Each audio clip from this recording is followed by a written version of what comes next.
호세아서 11장에서는 이스라엘을 마치 그의 어머니와 같이 바라보시는 그 하나님 아버지의 아주 절절한 심정이 나옵니다.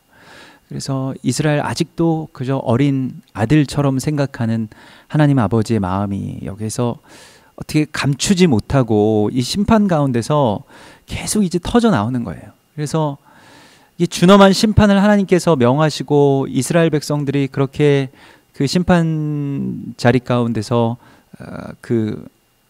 멸망할 것이라고 말씀하시면서도 그러나 어렸을 때에 내가 사랑하여 내 아들을 애굽에서 불러냈다라고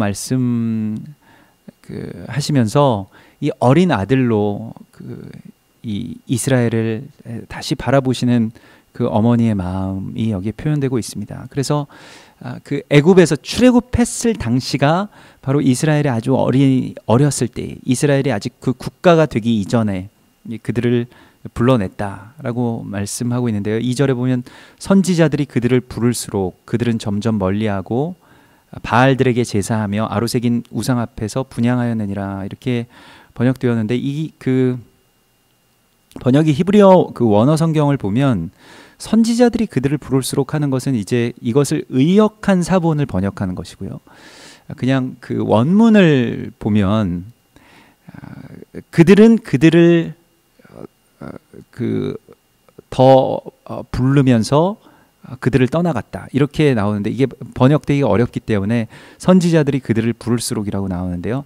사실은 그 출애굽 당시에 이스라엘 백성들이 그 출애굽하면서도 마치 그 소돔과 고모라 멸망 때 그 소돔을 되돌아보았던 롯과 같이 그것을 되돌아보았다는 것입니다. 그래서 이스라엘이, 그러니까 그들이라고 하면 이스라엘이, 그 하나님의 아들인 이스라엘이 애굽을 그리워하면서 부르면서 점점 멀어졌다. 그러니까 출애굽 당시에 아주 미묘한 그들의 그 표정이나 또 그들의 그 마음을 하나님께서 보고 계셨다는 것이에요. 실제로도 이스라엘 백성들이 그 출애굽하여서 광야 땅에 갔을 때 무언가 상황이 안 좋아지면 꼭 이야기하는 것이 있죠. 애굽으로 돌아가자. 우리를 왜 애굽에서 인도해내서 광야에서 죽게 하는가 하는 것입니다. 우리가 생각할 때에 이 예수 믿는 길이라는 것이 살기 좋은 길, 또 하나님의 길로 가는 것이 좀 편한 길로 가는 것이 절대 아닙니다. 우리가 그렇게 우리가 생각을 하고 또 거기에 대해서 구하고 또 거기에 대해서 믿어오면 하나님한테 항상 배신감을 느끼게 되는데요. 오히려 이 영적인 전쟁 가운데 또 하나님의 나라를 향한 그 부르심 가운데 일어선다라고 하는 것은 세상에서 편하고 노예이지만 안락하게 살고 세상에서 적당히 타협하고 죄를 짓고 사단이 그냥 바라는 대로 살아주는 것, 그러면서 산다기보다는 죽어가는 것이죠. 그렇게 죽어주면 사단이 잘 건드리지 않습니다. 어쩌면 그냥 세상의 가치 가운데서 내가 잘 살 수도 있을 것입니다. 그러나 예수 믿는다는 것은, 우리가 하나님의 길로 간다라고 하는 것은 그와 반대되는 길을 가는 것이죠, 실은. 그런데 마음 한켠에 예전에 대한 향수와 또한 예전에 대한 그리움들이 있는데 이것들이 이제 스멀스멀 올라오기 시작하고, 그래서 그들은 그곳에서 나와서 광야에서도 아로새긴 우상 앞에 분향하였다라고 말하고 있습니다. 이것이 이제 금송아지 그 신앙이 시작된 그 지점, 출애굽기 35장의 그 구절들을 또한 여기에서 묘사하고 있습니다. 그러나 내가 에브라임에게 걸음을 가르치고 내 팔로 안았음에도 내가 그들을 고치는 줄을 그들은 알지 못하였다. 그러니까 아이를 양육하는 것과 같이 아이가 이제 막 걸음마를 떼고 그 아기를 출애굽해서 거의 안다시피 해서 주님께서 데리고 나오셔서 이제 이들이 막 자라나는 것을 보는데 걸음을 가르치고 팔로 안았음에도 그들이 어머니인 줄 알지 못하고 하나님이 참된 주이신 줄을 알지 못하고 계속 그 다른 신에게 분향하는 일들이 계속되었다는 것이에요. 그래서 내가 사람의 줄, 이 사람의 줄이라는 것은 선지자들이나 또한 하나님의 대언자들, 그리고 사사들과 또한 모세와 여호수아와 같은 그런 지도자들, 대제사장들을 말하는 것이죠.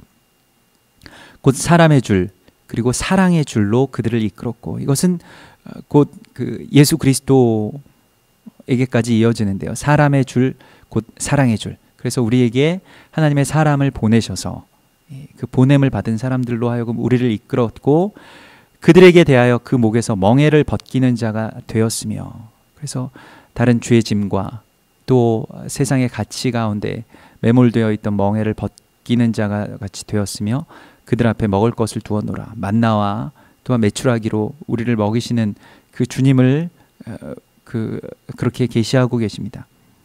그런데 그들이 애굽 땅으로 이제 애굽 땅에서 한번 떠나왔기 때문에 되돌아가지 못하거늘, 되돌아갈 수 없음에도 불구하고 하나님께로 나아가지 않고 다른 애굽, 곧 애굽의 대체자인 아수르를 찾았다는 것입니다. 그래서 아수르 사람이 그 임금이 될 것이라고 말씀하고 있습니다. 실제로 지금 이 북이스라엘의 그 상황은 그 아수르와 애굽 사이에서 막 줄다리기를 하는 것으로 그렇게 묘사되고 있고, 그것이 줄다리기를 하는 이유가 하나님의 뜻대로 또 하나님의 나라이기 때문에 여기를 지켜야 된다, 이게 아니라 우리의 재산, 우리 벌어놓은 재산, 또 우리가 그 일궈놓은 이 풍요를 지키기 위해서 어디에든 붙어도 좋다. 하나님의 뜻이고 뭐고 상관없다. 외교적으로 먼저 일을 벌려놓고 그 다음에 하나님이라고 찾는 그 금송아지 앞에 가서 절을 하는 그러한 그 상황을 묘사하고 있습니다. 그래서 칼이 그 성읍들을 치며 빗장을 깨뜨려 없이 하리니 이는 그들의 계책으로 말미암음이라. 그래서 자기의 꾀, 자기의 계책과 모략 가운데서 넘어지는 그 이스라엘에 대한 심판의 말씀을 하고 있습니다. 그래서 우리가 항상 생각할 때에, 또 우리가 뭐 그 오늘날에는 우리 각 한 사람 한 사람이 자기의 인생의 그 주인으로서 살지 않습니까? 근데 우리가 생각할 때에 늘 하나님의 계획을 묻지 않으면 그 묻지 않는 것도 우리에게는 하나의 일종의 범죄입니다. 그래서 그 뭐 사울의 범죄 가운데서 하나님께 한 가지 죄를 더하였는데 그것이 묻지 않은 죄를 더하였다. 하나님께 묻지 않는 죄를 더하였다. 그리고 듣고 싶은 말만 찾아서 듣는다는 것입니다. 사람의 마음의 계획을 하나님이 좀 도와주십시오 하는 것은 그 일종의 교만이고 또 범죄입니다. 그래서 계획 없이 다 내려놓고 하나님 이제 어디로 이끄실 것입니까? 그리고 언제라도 내가 이 모든 것들을 다 하나님께서 놓으라고 하시면 놓을 준비가 되어 있습니다 라고 고백하는 것이 우리의 참된 계획이 되어야 할 것입니다. 그러한 것이 없이 그 일종의 자기의 지혜와 자기의 모략으로 이거다 라고 생각하면서 나아갔던 것이 북이스라엘이고, 그들이 했던 일은 실은 그 이면 가운데는 또 다른 애굽을 찾고 있었을 뿐이라고 하나님께서는 말씀하고 있습니다. 그러나 그 마음을 하나님께서 감찰하셨지만은 하나님의 사랑을 이길 수가 없었어요. 그래서 8절에 보면 에브라임이여 내가 어찌 너를 놓겠느냐, 이스라엘이여 내가 어찌 너를 버리겠느냐, 너를 아드마같이 놓겠느냐, 이렇게 말씀 하시는데요. 실은 이 어린 아이와 같은 그 이스라엘, 자기의 자식과 같은 이스라엘을 내가 이제 어떻게 놓겠느냐, 내 품에서 너를 어떻게 떨어뜨리겠느냐 하는 것입니다. 그리고 여기에서 아드마와 스보임 같이 놓겠느냐, 그리고 내버려 두겠느냐 이렇게 말씀하시는데, 아드마와 스보임은 우리가 잘 알려지지 않은 고울입니다만은 그 창세기 19장에서 소돔과 고모라와 함께 망한 그 두 도시입니다. 그런데 잘 알려지지 않았죠. 왜냐하면 소돔과 고모라가 훨씬 더 큰 도시이고, 말하자면 이 아드마와 스보임은 오히려 좀 무명한, 그래서 사람들이 별로 관심을 기울이지도 않는 그러한 변방이었기 때문에 그렇습니다. 그런데 지금 호세아 선지자는 북이스라엘의 선지자로서 북이스라엘에 대하여서 예언을 하고 있는데, 북이스라엘은 실은 예언서 가운데 많은 예언서가 있지 않습니까? 그런데 이 모든 예언서 가운데 북이스라엘에 대하여서 예언한 예언서는 호세아 선지자의 호세아서와 또한 아모스서 2개밖에 없습니다. 나머지는 다 남유다에 대한 것인데, 남유다가 정통이고 북이스라엘은 이미 반역한 국가, 이미 출발부터 잘못된 이방이라는 인식이 있기 때문에 그렇습니다.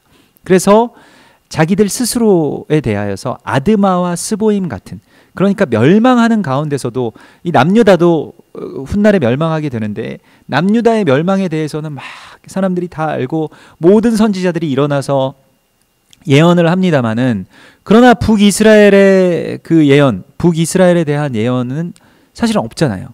그 소선지자 중에서도 정말 마이너 중에서도 마이너가 이 북이스라엘에 대한 그러한 멸망이고, 북이스라엘은 이미 멸망했다고 보는 것입니다. 그래서 열왕기서나 역대서를 보아도 북이스라엘에 대한 모든 왕들에 대한 평가는 무엇이냐면, 그가 여로보암의 길을 따랐다, 이것으로 그냥 끝이에요. 여로보암이 무엇이냐면, 여로보암이 북이스라엘의 1대 초대 왕으로서 사마리아와 그 베델에 금송아지 제단을 세운 사람입니다. 그걸 그냥 떠나지 않았다는 것이에요. 그래서 처음부터 그냥 멸망한 나라로 치는 것입니다. 나라 자체로 그 범주에도 들지 않는, 그렇게 이미 버려졌다라고 하는 인식이 이 사마리아와 이 베델 가운데 사는 모든 북이스라엘 사람들 가운데 다 있어요. 그렇기 때문에 나는 이미 버려진 자식이고, 이미 어렸을 때부터 하나님이 우리에게는 관심도 기울이지 않았고, 우리는 뭔가 찜찜한 사생아와 같은 자가 되었기 때문에 하나님이 이러한 국가적인 위기 가운데서 우리를 도우실 리가 만무하다, 이러한 생각들이 그들 가운데 있는 것입니다. 날 사랑하지 않는다. 그게 얼마나 아픈 마음입니까? 나의 부모가 나를 사랑하지 않는다 라는 생각 가운데 들어가는 것이 얼마나 아픈 것이. 그런데 그렇게 그냥 지금까지 살고 있었다는 것입니다. 그래서 결국 이 멸망의 징조들이 다 보일 때에도 하나님 앞으로 나아오지 않고, 이들의 이면을 보면 이미 우린 버림받았기 때문에, 언제든 하나님께서 그냥 우리 원래 싫어하셨기 때문에 우리가 멸망당할 수 있다, 이 생각 가운데 있는 것입니다. 그런데 하나님께서 그렇지 않다. 에브라임아, 내가 너를 어떻게 나의 팔에서 놓을 수가 있겠느냐? 내가 너를 어떻게 버릴 수가 있겠느냐? 내가 아드마와 스보임 같이 너를 버릴 것이라고 생각하느냐? 내 마음이 내 속에서 돌이키어서 나의 긍휼이 불붙는 것 같다라고 말씀하시는 것입니다. 우리가 징계하시는 하나님을 만날 때, 또한 그 심판하시는 하나님을 뵐 때, 우리가 정말로 오해할 수 있는 것이, 하나님이 이 나라를 버리셨다, 하나님이 우리를 버리셨다, 하나님 나를 원래부터 사랑하지 않으셨다라는 생각 가운데 빠지게 되는 것입니다. 그러나 하나님의 뜻은 정말 나를 사랑하셔서 이 심판을 내리시고, 정말 나를 사랑하시는 이 어머니와 같이, 오늘 여기서 내가 나의 팔로 너희를 안았다, 내가 그 아들을 안았다라고 말씀하시는 이 3절의 말씀은, 실은 그 어머니가 젖을 주기 위해서 내가 너를 숙여서 안았다, 나의 몸을 굽혀서 안았다, 나의 몸을 완전히 낮춰서 너를 안았다라는 그런 표현이거든요. 그러니까 하나님은 정말 가장 낮고 그 천한 모습으로 이 땅 가운데 오신 그 예수 그리스도, 하늘 보좌를 버리시고 가장 낮은 곳으로, 가장 낮은 곳에서도 그 베들레헴의 그 마국간 가운데로 그 오시는 그러한 주님의 모습 그대로를 우리 가운데 보여주고 있는 것입니다. 그런데 그 겸손한 그 낮아짐의 사랑을 우리가 받았음에도 불구하고 나는 사랑받지 못했다. 하나님 나를 사랑하시지 않고 실은 나를 미워하신다. 하나님 저 남유다를 사랑하시지. 이런 생각들을 우리가 갖는다는 것입니다. 이것이 이방 교회의 또 하나의 죄악입니다. 하나님의 사랑을 알지 못해서 오히려 엇나가는 것. 그러면 어떤 결과가 나오면, 먼저는 유대인들이 가지고 있는 선민 의식에 대해서 질투합니다. 하나님 쟤만 사랑하시니까. 그게 요셉과 다른 다른 형제들의 이야기 아닙니까? 하나님 쟤만 사랑하신다. 우린 버림받았다. 우린 사랑하지 않는다. 이 생각 때문에 다 엇나가게 되는 것이죠. 또 한 가지는 그래서 그를 죽이자. 그를 없애고 우리가 이제 사랑받는 자가 되자. 이것이 요셉과 그의 아들들의 이야기였습니다. 실제로 이방의 교회가 십자가의 이름으로 그 유다를 그렇게 죽이고 또한 그들을 없애고 또한 그들을 대체하고 우리가 사랑받는 아들입니다. 이렇게 나아가고 싶어 했던 그 갈망들이, 그 이면들이, 그 사랑에 대한 소외감들이 그러한 어떠한 다른 그 살해의 욕망으로 그렇게 펼쳐지는 것이 구속사의 전체, 그러니까 가인과 아벨의 때로부터 계속 내려오고 있는 이 재단의 그 피해 역사입니다. 그것이 오늘 호세아서에서도 지금 드러나고 있는데, 그런데 그러면 회복은 어디서부터 일어나느냐? 하나님의 나를 향하신 불붙는 사랑을 내가 깨닫게 될 때, 거기에서부터 회복되는 것입니다. 그래서 내가 이제 사자처럼 소리를 내시는 여호와를 너희가 따르게 될 것이다 라고 말씀하시는데요. 보통 이 사자의 이미지는 심판의 주를 의미하시는데, 그런데 여기서 사자의 이미지는 그 사자의 소리를 듣고 모여드는 그러한 그 하나님의 사람들의 모습, 하나님의 그 자녀들의 모습을 그렇게 말씀하고 있습니다. 그래서 그 거역할 수 없는 하나님의 음성을 듣고 나에게로 모여들게 될 것이다. 그들이 서쪽에서부터 그 떨면서 오되, 애굽에서부터 새같이, 아수르에서부터 비둘기같이 떨며 오리니 내가 그들의 집에 머물게 하리라. 나 여호와의 말이니라. 이렇게 약속하고 계십니다. 이것이 이제 이 마지막 때에 일어날 또한 에브라임의 회복, 또 온 이스라엘의 회복, 또 이스라엘의 알리야를 의미하는 것입니다. 이것은 혈통적인 알리야가 아니라 그 혈통적으로 무엇이 이루어지고 이러한 것이 아니라 북이스라엘은 이미 온 세계에 흩어져서 다른 이름이 되었는데 그것이 바로 열방이라는 이름이 된 것입니다. 그런데 열방이 우리가 다 하나님의 자녀였음을, 또 하나님이 우리를 사랑하셔서 이와 같이 자신의 모든 것, 또 자신의 모든 사랑과 마음이 그 쏟아진 북이스라엘을 다 흩어져서 우리를 온 이스라엘로 만드셨고, 또 그 온 이스라엘을 다시 주님의 땅, 또 주님의 거룩한 연합의 제단 가운데로 부르시는 것에 대해서 말씀하고 있는데, 사자와 같은 음성, 곧 하나님의 복음의 새로운 역사가 열리게 될 것이라고 말씀하고 있습니다. 이제는 예수를 믿는 복음이 전하여지는 것에서 넘어가서 예수께서 다시 오시는 예수에 대한 복음이 전해질 것입니다. 그리고 다시 오시는 예수 그리스도를 맞이하러 나가는 온 열방의 연합이 이루어지는 새로운 사자와 같은 복음이 전해질 것입니다. 이전에는 비둘기와 같은 복음이 전해졌습니다. 예수 믿고 천당 갑시다. 예수 믿고 구원 받읍시다. 라고 하는 것에 그 복음이 머물렀었는데요. 이 다음 단계, 예수님께서 이 오시는 때에 전해지는 복음은 사자와 같은 복음이 전해질 것이라고 주께서 말씀하십니다. 그 장엄한 재림과 심판 가운데 우리 가운데 오셔서 우리의 모든 것을 회복하시겠다고 약속하시는 그 절절한 그 어머니의 사랑으로 우리 가운데 고백하시는 주님의 이 눈물의 고백을 우리가 믿음으로, 아멘으로 받겠습니다. 우리 같이 기도하겠습니다.